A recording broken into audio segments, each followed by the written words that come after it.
Bismillahirrahmanirrahim. Kita sampai di ayat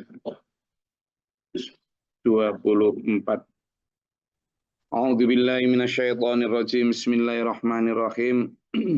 Qala bidu ba'dukum li ba'din aduun wa lakum fil ardi mustaqarru wa mata'un ila hin. Qala fiha tahyawna wa fiha tamutuna wa minha tukhrajun. Ya bani Adam qad anzalna 'alaikum libasan yuwari sawatikum wa rishan. Wa libasut taqwa dzalika khair dzalika min ayatillahi la'allahum yadhakkarun. Nabi Adam pun kemudian setelah meskipun taubat ya tetap harus ada hukuman. Jadi enggak kayak hukum di dunia sekarang, sudah melakukan kesalahan, hal pidana, kemudian cukup minta maaf, hukumannya hilang. Enggak, hukumannya tetap jalan, ya diampuni sama Allah memang. Kesalahan yang telah dilakukan melanggar larangan di surga, tapi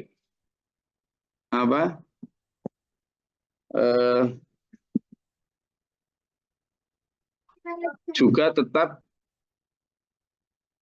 mendapat hukuman meskipun sudah di ayat yang 23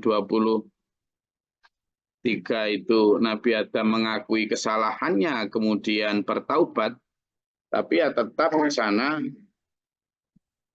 ada arahan untuk tetap menjalani hukuman. Apa hukumannya? Allah berfirman, ihbitu, sudah sekarang kalian turun ke bumi. Untuk apa? Ya untuk menjalani ujian lah. Untuk menjalani ujian. Ba'dukum li ba'din adun. Setan kemarin sudah, iblis kemarin sudah terusir. Sekarang kamu juga tak turunkan ke sana. Ya silakan, itu ujian. Kalian berantem sekarang di sana. Siapa yang menang nanti? Jelas setan, iblis dan bala tentaranya tidak ada kemungkinan untuk masuk surga. Tapi kamu, Adam, kalau bisa menang melawan setan atau iblis, kamu bisa kembali ke tempat asalmu di surga sini. Tapi kalau kamu kalah sama setan, maka kamu ikut setan. Nah itu. Makanya dalam banyak ayat itu kalimatnya la tattabi'us syayatin, khutuwatis syayatin. Jangan mengikuti langkah-langkah setan. Karena kalau kamu mengikuti langkah setan, maka kembalinya juga akan kembali kepada kembalinya setan.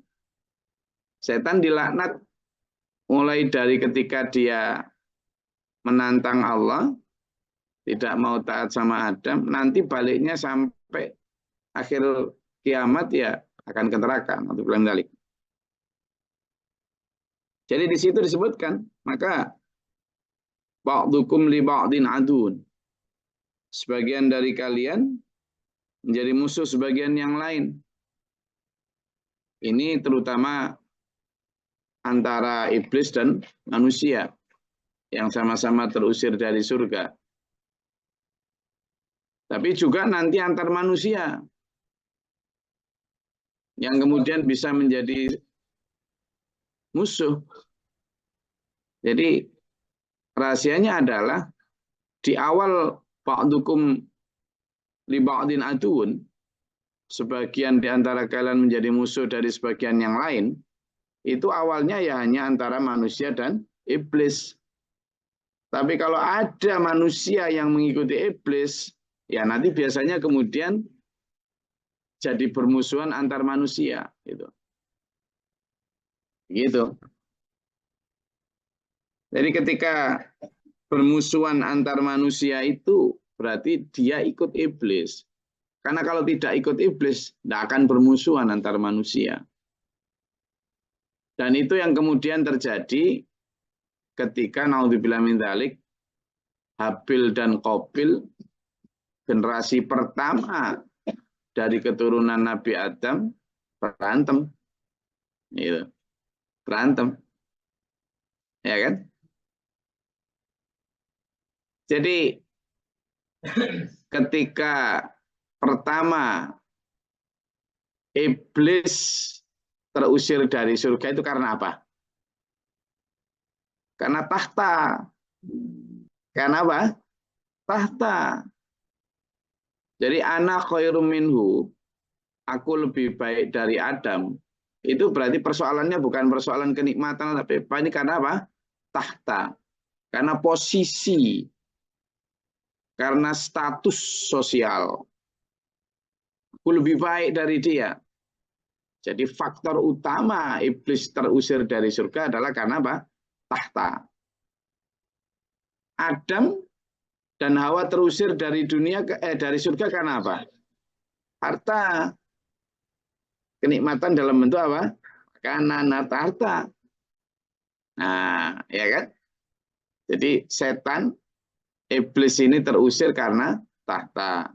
Adam terusir karena harta itu. Jadi mewakili kenikmatan duniawi, mewakili kenikmatan ragawi. Yang dari luar tubuh. Lalu begitu nyampe di dunia, iblis apa diam? Enggak, melancarkan rencana dendamnya. Ya, ini ketika Habil dan Qabil diadu domba. Apa faktornya? Wanita. Sehingga ketika iblis karena tahta, Adam karena harta, Qabil Habil karena wanita. Nah, kenapa Qabil Habil bermusuhan? Ya karena itu mengikuti iblis. Maka sebenarnya yang awal ba'dukum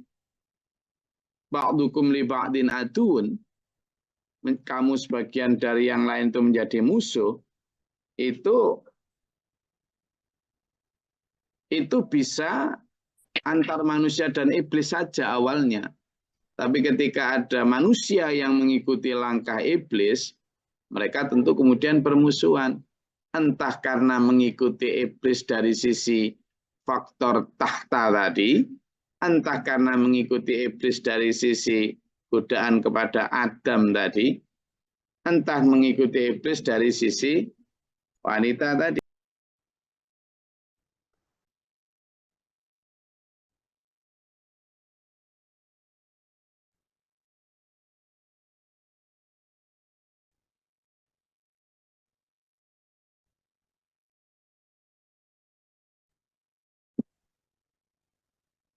Ya, jadi itu yang jadi arena setan untuk menggoda manusia. Sama dengan yang kemarin sudah kita pelajari.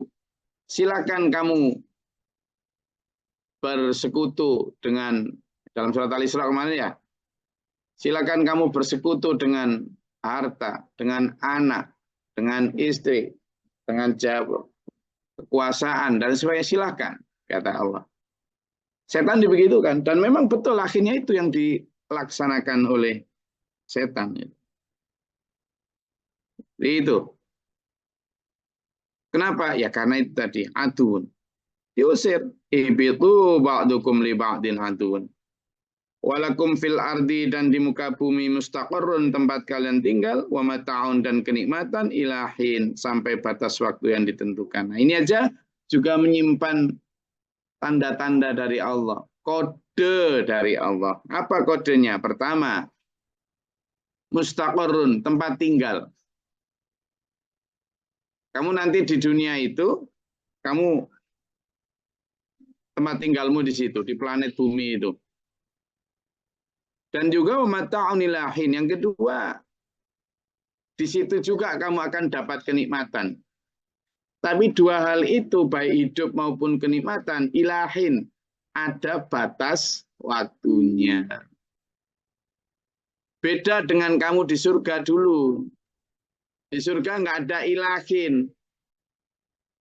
Ya, di surga nggak ada ilahin. Tidak ada batas waktu.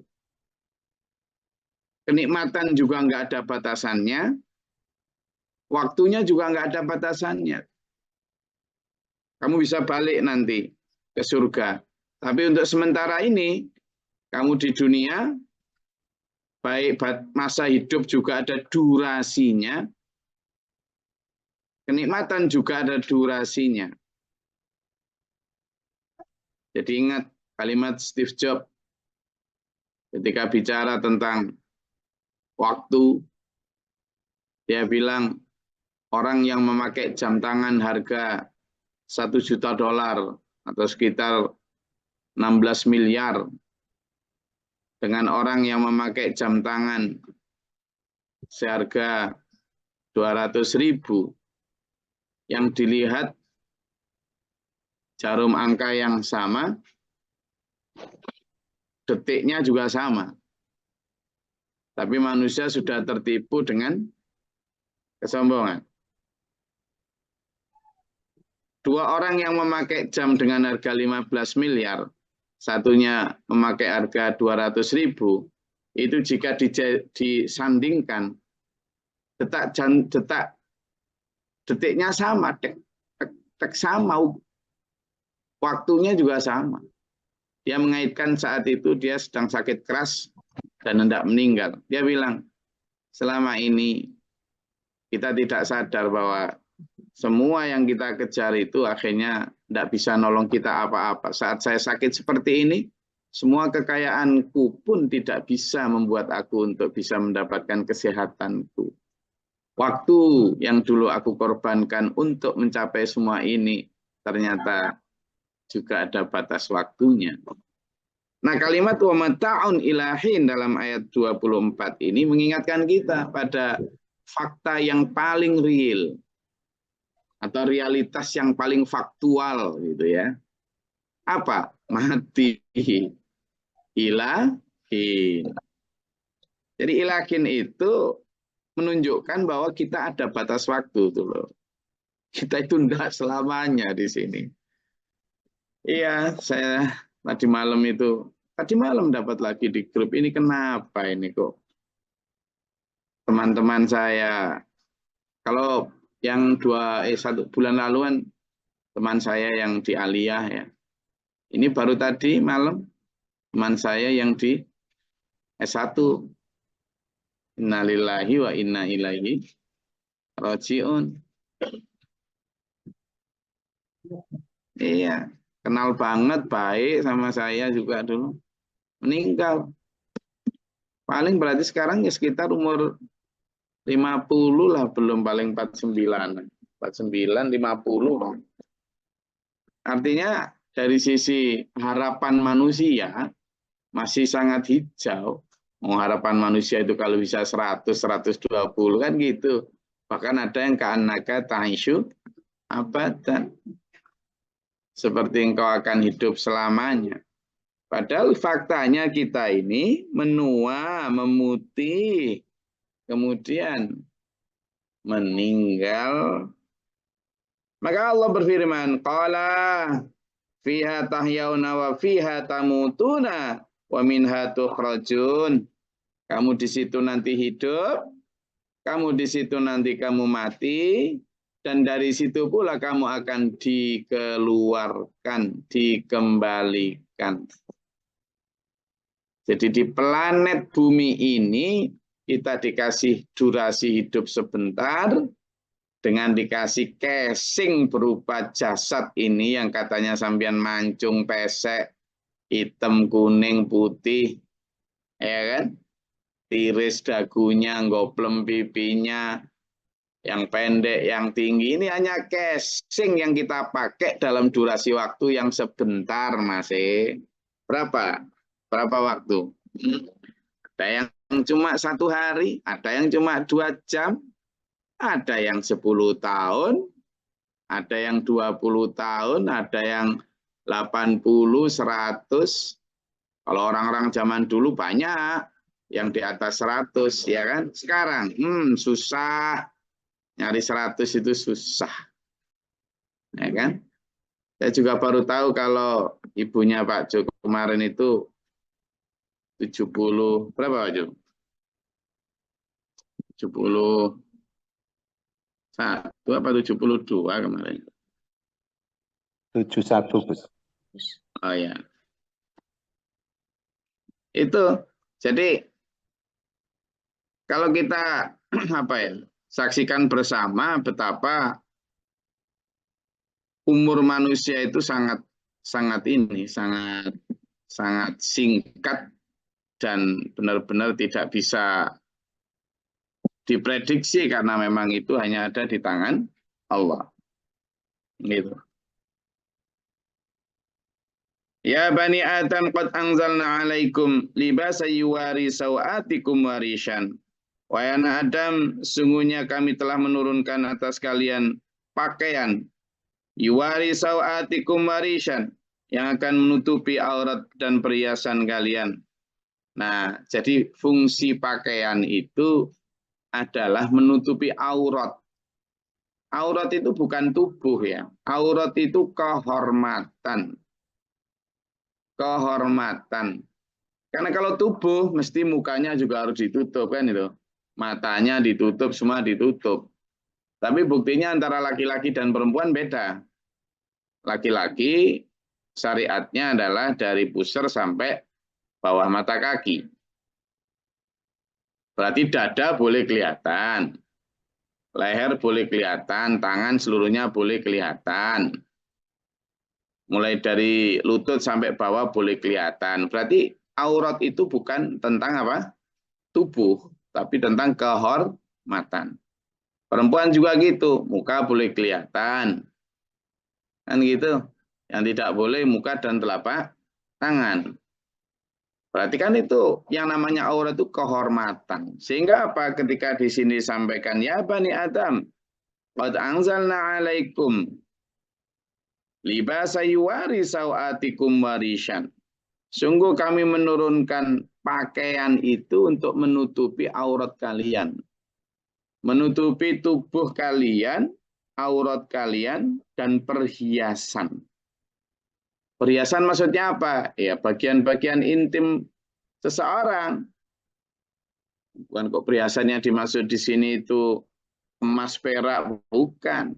Manusia lahir kan tanpa itu semua. Artinya memang benar-benar untuk menutupi semua yang menarik dari perempuan maupun laki-laki. Nah, dari situ kita tahu bahwa tubuh ini itu untuk dijaga kehormatannya, tidak untuk diumbar. Makanya kayak perempuan gitu, tutuplah jilbabmu ke dadamu dan seterusnya itu, terutama untuk menjaga kehormatan. Menutupi aurat itu menjaga kehormatan. Bukan sekedar menutup tubuh. Nah ini yang disalahartikan orang sekarang, seolah-olah tutup aurat itu hanya persoalan tubuh. Sehingga berjilbab, pertama, dia berjilbab tapi celananya kewetat, kaosnya kewetat, nempel seluruh tubuh. Nggak celana jeans kewetat, legging lu, legging kan dia, aja keluar dah. Pakai kaos ketat panjang, tapi ya jilbabnya juga gitu, ditekan di leher. Itu sudah kayak malah kayak nggak berbaju tuh karena menonjolkan seluruh tubuh. Yang kedua, ada yang longgar. Pakai sudah jilbab longgar, baju longgar, rok longgar, tapi joget-joget, ya kan? Yang jogetnya itu erotis, lalu diposting di medsos, ya ini nggak nutup aurat jadinya. Meskipun sudah longgar. Ya, kenapa? Ya karena dia justru menonjolkan gerakan erotisnya dengan joget yang meliuk-liuk begitu. Ya kan? Padahal inti dari menutup aurat itu adalah untuk menjaga pandangan. Makanya laki-laki diperintahkan yahuddu min absorihim. Kalau perempuan yaghuddna min absorihin. Nah, hendaklah laki-laki menahan pandangan mereka, hendaklah perempuan juga menahan pandangan mereka. Menahan pandangan aja ndak boleh kok. Menahan pandangan saja harus ditahan, apalagi gerakan, kan gitu. Pandangan saja loh harus ditundukkan, coba. Nah ini apalagi gerakan. Nah kalau kemudian sampai joget-joget mulai dari dada, pinggul, diliuk-liukkan seperti itu, ya ndak lagi bertutup aurat meskipun longgar bajunya. Sehingga sekali lagi libasun di situ adalah bukan hanya tentang menutup tubuh, tapi menjaga kehormatan. Makanya di situ lanjutannya ayat adalah walibasut taqwa dzalika khair, dan pakaian iman dan soleh, pakaian takwa itu lebih baik di dalam memelihara tubuh. Aturannya pakailah baju yang longgar secara lahir, secara batin ya jagalah sikapmu. Jagalah sikapmu dengan cara tadi menahan pandangan, tidak malah menunjukkan aurat. Kan di situ disebutkan. Satu, yang tadi itu. Yang kedua, fungsi dari bertutup aurat adalah agar tidak menarik perhatian. Kan gitu. Dalam surat An-Nur ayat 31 itu, ya kan? Supaya tidak menarik perhatian. Kecuali apa yang biasa tampak darinya. Termasuk menghentakkan kaki. Kalau dulu kan orang menyimpan perhiasan itu di bigel, ya apa ini? Bingle. Itu ada emasnya. Kalau jalan kerimping-kerimping malah dihentak-hentakkan gitu supaya tahu bahwa. Nah, Islam tidak boleh. Artinya baik perhiasan emas maupun perhiasan dalam bentuk kecantikan apa segala macam itu jangan terlalu diekspos supaya kelihatan dan dipuji orang. Awas, hati-hati, kan gitu Islam itu. Karena itu takwa. Takwa itu kan tawadhu. Tawadhu itu sopan santun, menjaga sikap. Qaf qanaah. Qanaah itu neriman. Sudah, asalkan sehat dikasih pesek, nggak usah dioperasi mancung-mancungin. Neriman. Ya kan? Tawadhu itu gimana? Nggak mencap-mencap, lencang-lencang. Tawadhu, sikap. Qaf qanaah. Qanaah itu neriman. Asalkan nggak karena misalnya kecuali kalau sumbing gitu ya, sehingga susah berkomunikasi. Kalau kemudian operasi agar tidak sumbing biar bisa berkomunikasi dengan baik, itu tidak termasuk dalam mempercantik. Tapi kalau hanya karena pesek biar nggak lalu, nah itu. Atau dagu sudah enak-enak gitu, kemudian ditambahi dengan apa ini? Mentimun di sini panjang kayak Fir'aun. Nggak usah. Nah itu qanaah. Jadi takwa itu taqwa wawuya. Wawu apa? Warok. Hati-hati. Hati-hati sikapnya itulah hati-hati. Sehingga selalu melihat kepada aturan Allah. Lalu yakin dengan apa yang diberikan Allah, yakin dengan apa yang dijanjikan Allah. Dzalika min ayatillahi la'allahum yadhakkarun. Itulah tanda-tanda kekuasaan Allah agar kalian benar-benar mengambil pelajaran. Jadi semua dari kasus tadi itu adalah untuk pelajaran kita supaya tidak ikut setan ya. Silakan kalau ada yang mau disampaikan monggo.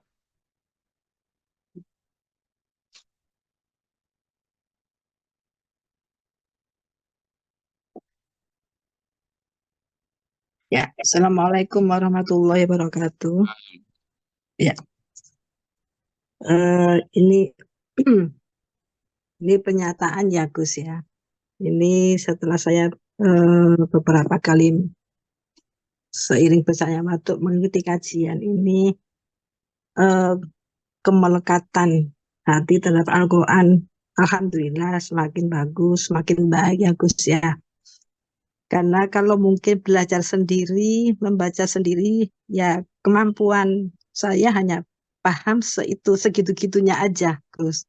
Tapi setelah mengikuti kajian dari Gus Glory, ayat demi ayat yang ditelaah, dianalisa secara detail, itu semakin menanamkan keyakinan kita terhadap kuasa Allah, begitu hebat dan dasarnya Al-Quran itu sebagai mukjizat yang diturunkan melalui Rasulullah untuk itu pegangan hidup, itu semakin melekat gitu Gus ya. Kecintaan kita terhadap Al-Quran, belajar untuk memperkuat akidah, tauhid itu saya rasakan sekali. Ini terima kasih sekaligus. Jadi ilmu yang tidak terhingga di Gus. Ilmu yang luar biasa yang saya dapatkan. Dan ini terima kasih banyak. Kedua, ini yang perlu juga menjadi perenungan. Ini kan pembahasan masalah begitu nyatanya setan itu sebagai musuh manusia, yang mana Gus Dori udah memaparkan secara detail seperti apa, bagaimana kewaspadaan kita mensikapi setiap ujian, godaan dari setan yang dalam bentuk wujud yang berbeda-beda, walaupun bukan secara fisik, tapi itu juga godaan itu bisa berupa sugesti, perasaan was-was dan lain-lain. Lantas bagaimana Gus kalau kita menghadapi sebuah keluarga yang bergumul dengan kemusyrikan? Bab kemarin dijelaskan tentang logika, ya kita harus kuat sekali dengan paham dengan logika kita, nurani kita, insting kita harus kuat di dalam menghadapi godaan setan seperti ini. Lantas bagaimana kalau kita menemukan sebuah keluarga yang bergumul dengan kemusyrikan, yang mana tentunya itu mereka udah dikuasai oleh setan bangsa jin. Nah, itu bagaimana sikap kita? Apakah lebih baik kita menjauh, dan bagaimana untuk bisa mengingatkan? Sangat sulit, Gus. Apakah cukup dengan mendoakan atau bagaimana? Terima kasih. Assalamualaikum warahmatullahi wabarakatuh. Waalaikumsalam warahmatullahi wabarakatuh. Ya, jadi kalau tentang kemusyrikan memang kembalinya kepada seringnya benturan antara tradisi dan ajaran Islam yang sesungguhnya. Karena memang tradisi yang dulu sudah mulai sedikit demi sedikit dibongkar oleh para wali songo dan para penyeru agama Islam di awal-awal di Nusantara ini, memang harus pelan sekali waktu itu ya. Dan kalaupun masih ada sisa-sisa yang ditolerir atau dikulturisasikan, dicampur adukkan antara tradisi dengan ajaran Islam, itu waktu itu memang strateginya para penyeru pendakwah awal-awal di Nusantara agar diterima. Tapi yakinlah bahwa sungguhnya para pendakwah itu pun ingin pelan-pelan kemudian memurnikan semurninya seperti ajaran Islam yang asli. Bukan kok kayak dengan pemahaman sekarang, orang sekarang. Kalau di Indonesia ya harus jadi Islam Indonesia yang kemudian harus pakai masih tradisi. Tidak begitu konsepnya. Islam Indonesia itu maksudnya Islam yang tetap seperti yang dilakukan oleh Rasulullah, cuma tidak harus dengan pakaian jubah misalnya. Hal-hal kayak gitu kan tidak ada kaitannya dengan Islam. Artinya laki-laki harus pakai jubah gini, kemudian laki-laki harus pakai sorban, itu tidak ada. Tidak ada perintah kemudian dalam hadis laki-laki aturan syariatnya harus pakai sorban, tidak ada begitu ya.